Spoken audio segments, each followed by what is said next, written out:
የሄርሜላ አይነት ደጋፊዎች ይቅርብኝ። ምንም ነገር አልፈልግም። የእናንተ ደጋፊነት የእናንተ ፍቅር በአፍንጫዬ ውልቅ ይበል። እናንተ ፍቅር የላችሁም። ሲጀመር እናንተ ደጋፊም አይደላችሁ፣ አሽቃባጮች ናችሁ። ለምን አሽቃባጮች እንዳልኳችሁ ታውቃላችሁ? እውነት የት ጋ እንዳለ ምን እንደሆነ ራሱ አታውቅም። ሴትነት ምን እንደሆነ አታውቁም።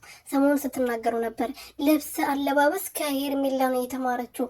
ሄርሜላን ለመሆን ውጭ ሀገር ሄደሽ ተምረሽ መምጣት ያስፈልጋል። ኧረ እባክሽ እንደዛም ሆኖ ራስሽን በግ መሆንሽን ምንም እንደማታቂ መናገርሽ ራሱ ትክክል ነው። ገባሽ አይደለ? ስለዚህ አንቺ ሴት አይደለሽም። ገባሽ?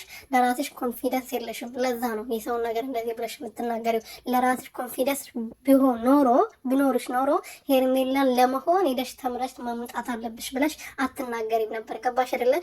ሁሉም ነገር ደግሞ ከሩቲ ነው የቆረጀችው። ሌላ ነገር እንቃስ ሳይቀር ልብስ አለባበሱን ታዩ ትተናል። ጸጉር አያያዟን፣ ጸጉር አሰራሩን፣ ሁሉም ነገር ከሩቲ ነው የቆረጀችው። አሁን ይሄ የትግሬዎቹ ጸጉር አለ አይደለ? እሱ ብቻ ነው መሰራት የቀራት ማለት ነው። ኮፍያ ሳይቀር ከሩቲ ነው ኮረጃ። ኮፍያ ገዝታ ያመጣችው ከረሩ ብቻ ነው የሚለያየውና ከሩቲ ያልኮረጀችው ነገር የለም። ስነ ስርዓት ቢሆን ሁሉም ነገር ምን ሲጀመር ሄርሜላ ስነ ስርዓት ሰራላት ነው። ባለትዳር ላይ እንደዚህ እግሩ ስለ እየተደፋች ወንድን የምትለምነው ስነ ስርዓትሽ እንደዛ ነው። አንቺ ራስሽ እንደዛ ብለሽ የምታወሪ ሴትዮዋ ማለት ነው።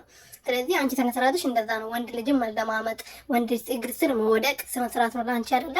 ስነ ስርዓት ምን እንደሆነ አታውቂም። ሲጀመር አንቺ ነሽ ሄደሽ ከሄርሜላ በፊት ራስሽ ሄደሽ እንደዛ የምታወሪ ልጅ፣ ወይም ደግሞ እኔ ስማችሁን መጥራት አልፈልግም አላውቃችሁ፣ ሄደሽ ማማር ያለብሽ አንቺ ነሽ። ከዛ ከተማርሽ በኋላ ነው ሄርሜላን ሄደሽ እኛን መምከር የምትችይው። ገባሽ አይደለ?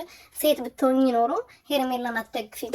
ለማንኛውም ከሩትዬም ጋር ልትወዳደር ይቅርና እሷ የቆመችበት ቦታ ራሱ መቆም አትችልም። ትናንትና ነግራታለች እኮ አንቺ ከህይወታችን ከወጣሽ ኮቶትሽም ከህይወታችን ይወጣል ብላታለች። እና ሩትዬ አፌ ቁርጥ ይበልልሽ የኔ ልዕልት ማለት ነው። ለምን እንድኮ እንደምወድሽ እኮ ታውቂያለሽ። ንግግርሽ ራሱ ይበቃል፣ ሌላ ነገር እንኳን ቢቀር ማለት ነው። ሰላም ቤተሰብ እንዴት ናችሁ? ደህና ናችሁ? የኔ በጣም ደህና ነኝ፣ እግዚአብሔር ይመስገን። ብያላችሁበት ሰላማችሁ በዘት ትረፍረፍ ይበልልኝ። እንግዲህ የሄርሜላ ደጋፊ ነኝ፣ የውሽሚቷ ደጋፊ ሰሞኑን ቅጥል ድብን እያሉ ነው። ይቃጠሉ፣ ግን እነሱ ይቀራቸዋል። በደንብ ይቃጠሉ።